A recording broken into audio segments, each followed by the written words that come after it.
film opens with a scene of a girl named Linda and her boyfriend, Kevin, arriving at a convenience store. But then, they suddenly pull out guns, point them at the cashier, and yell, demanding that he hand over all the money in the safe. The employee obeys Kevin and runs outside with the money. Linda then sees a safe behind the counter and demands the employee open it. Surprisingly, the employee remains calm and says she wouldn't like what's inside. He sarcastically remarks, out of all the things she could do with her life, she chose to commit robbery. Linda gets angry, starts counting down, and immediately afterward, a gunshot rains out. The scene shifts to a forest, where a woman named Nina is walking in fear and panic. She sees a small hut in the distance and quickly runs toward it, hoping to find help. The hut is empty, containing only a dusty old radio, a bed and a bag with a little food. But then she sees a man approaching with an axe, so she quickly hides under the bed to avoid him. The man enters, takes the bag of food and leaves, making Nina sigh in relief right after she runs out of the hut in a panic, but bumps into the very same man and falls hard to the ground, injuring her leg surprisingly. The man named Mark acts kindly and offers to help her. They return to the hut, where Mark carefully bandages Nina's wound.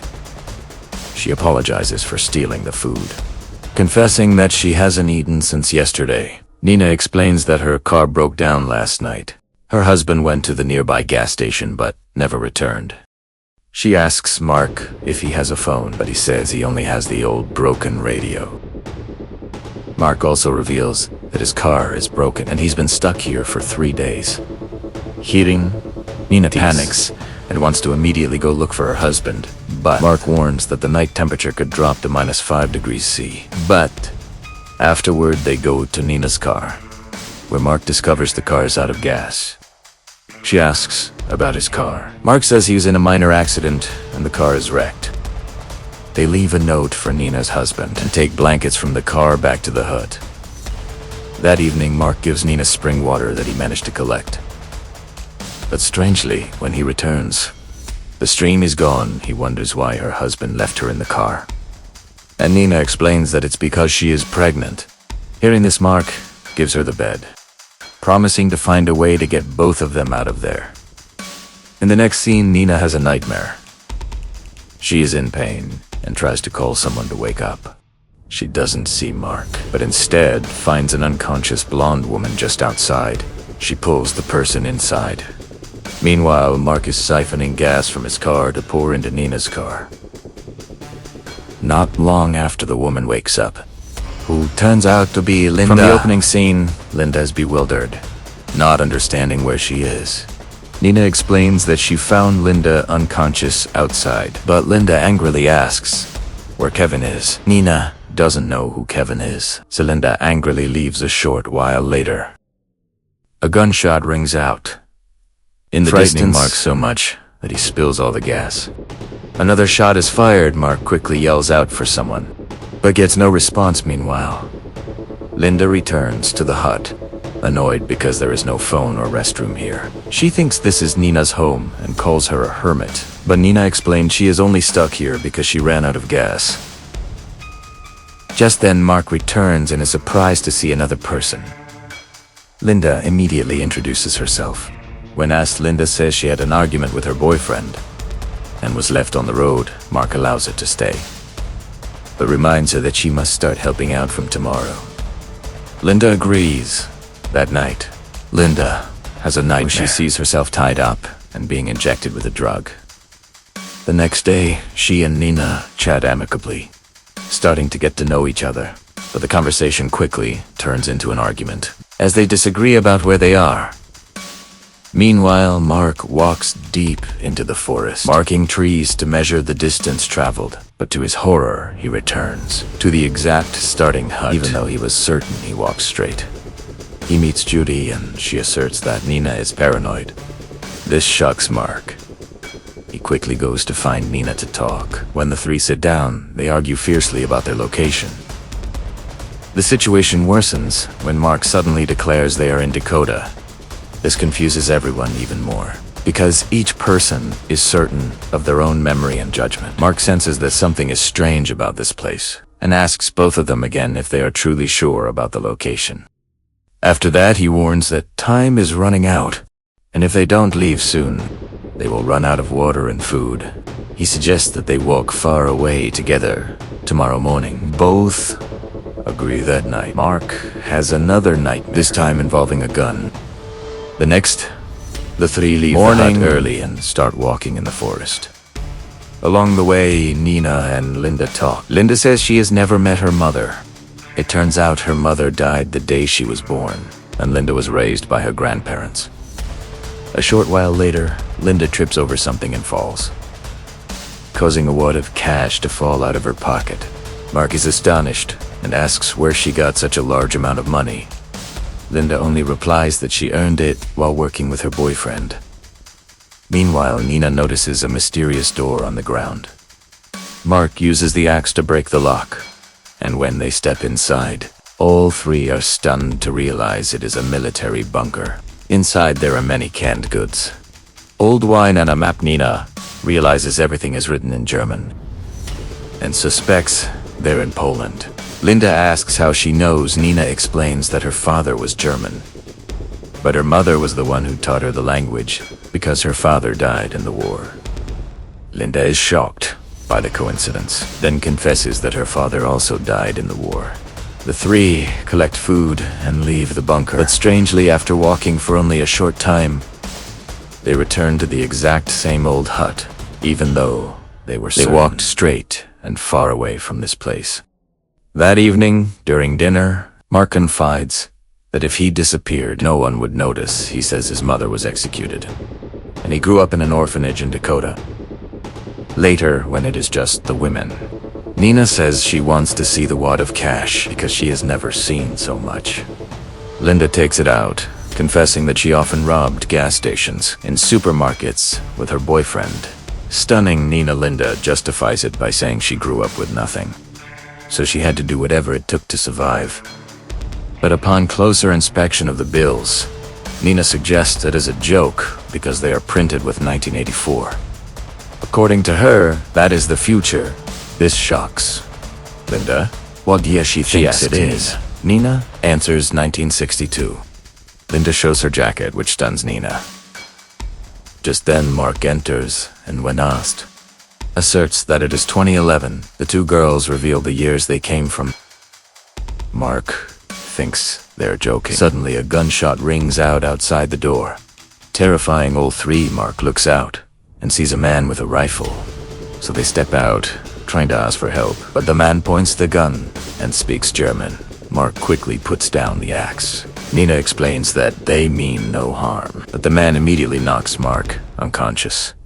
The next morning, Mark wakes up, hands and feet tied, and sees the two women also bound to chairs, while the German man is gone. Based on the old wine, antique radio, and bunker, they guess they might have time traveled back to World War II.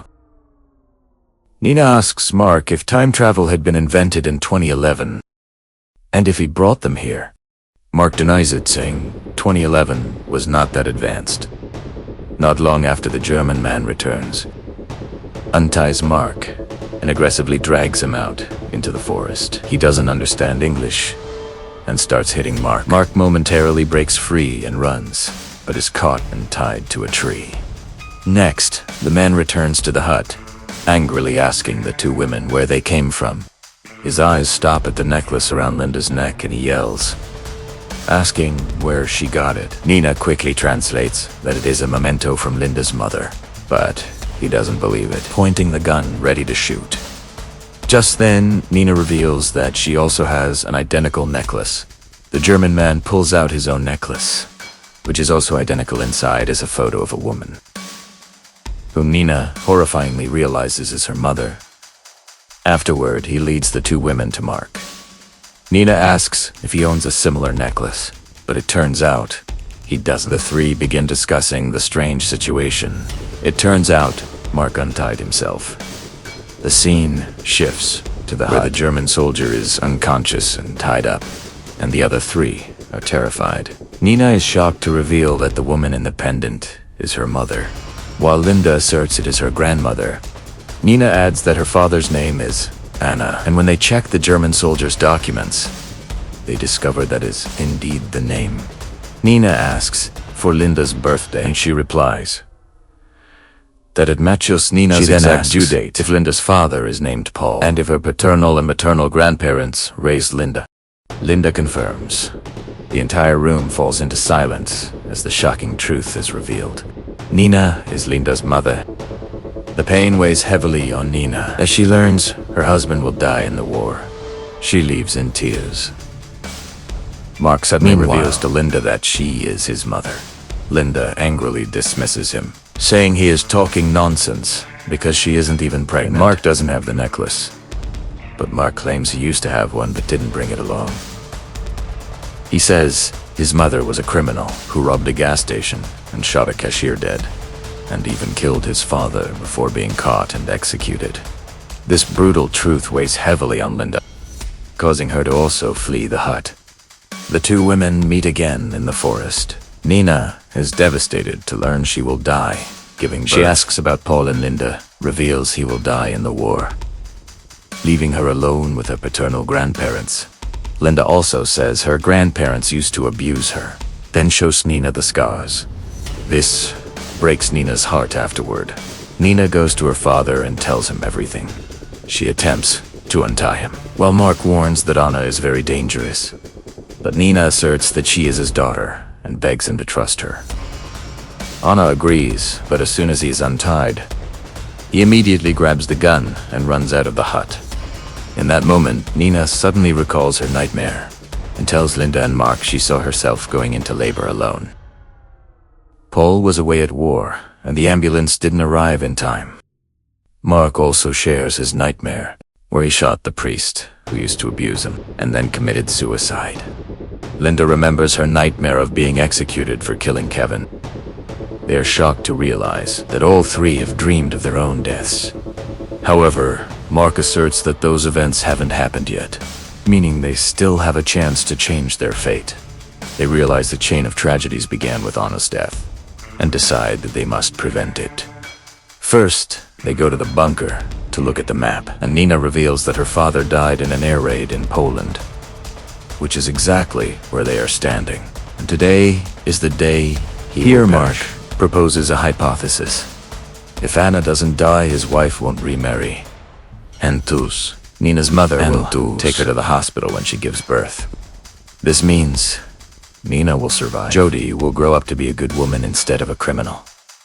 And Mark himself will be raised by his biological mother. The group decides to take Anna to the bunker. When the air raid occurs, they return to the hut, where Anna has managed to make contact over the radio. They try to warn him about the bombing, but Anna doesn't believe them and rushes outside, determined to complete his mission. Mark tries to stop him, and the two men launch into a fierce brawl. During the struggle, Linda is severely injured. Anna runs off, leaving Nina and Mark desperate to save her. Mark frantically asserts that if Linda dies, he will never exist. He immediately chases after Anna. Nina stays behind, struggling to keep her daughter alive. After a chase, Mark catches up to Anna, but Anna attacks him again. They fight fiercely, and then Anna runs off in the opposite direction. But Mark realizes that no matter where they run, they will eventually return to the hut.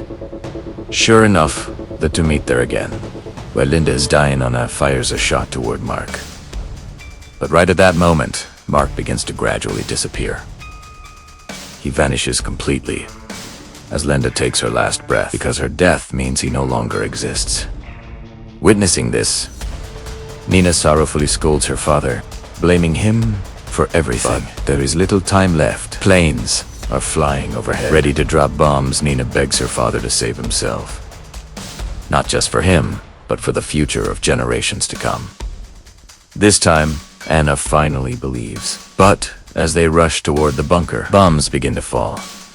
A nearby explosion causes Nina to fall, hitting her head on a rock and losing consciousness. Luckily, Anna manages to carry his daughter into the bunker and lock the door. While the bombs are raining down, Anna notices Nina's image flickering. and then she disappears completely. Outside, Linda's body also vanishes in front of the hut. Anna looks at the photo of his wife, independent, and then a massive bomb drops, destroying the entire hut. Time begins to reverse. All the events that have transpired up until now are quickly rewound. The film scene shifts to 1985. We see Linda walking into the convenience store. Exactly like the opening scene, but this time she appears elegant and mature, no longer rebellious after paying. Linda walks out and sees Kevin, who is now with a different girlfriend. The couple enters a store, pulls out guns, and threatens the cashier. Everything happens exactly as before. The employee hands over the money. The woman demands the safe be opened, and the scene stops right before the gunshot rings out. Afterward, the scene shifts to Linda living in a luxurious mansion. A newspaper appears with a huge headline. Anna passes away. Linda walks over to her mother, who is now elderly. The mother and daughter walk along the beach together to scatter on those ashes. The film ends on a bittersweet note, revealing that Mark will likely never exist in this timeline, as he was the son of Linda and her criminal boyfriend. But now fate has taken a different path.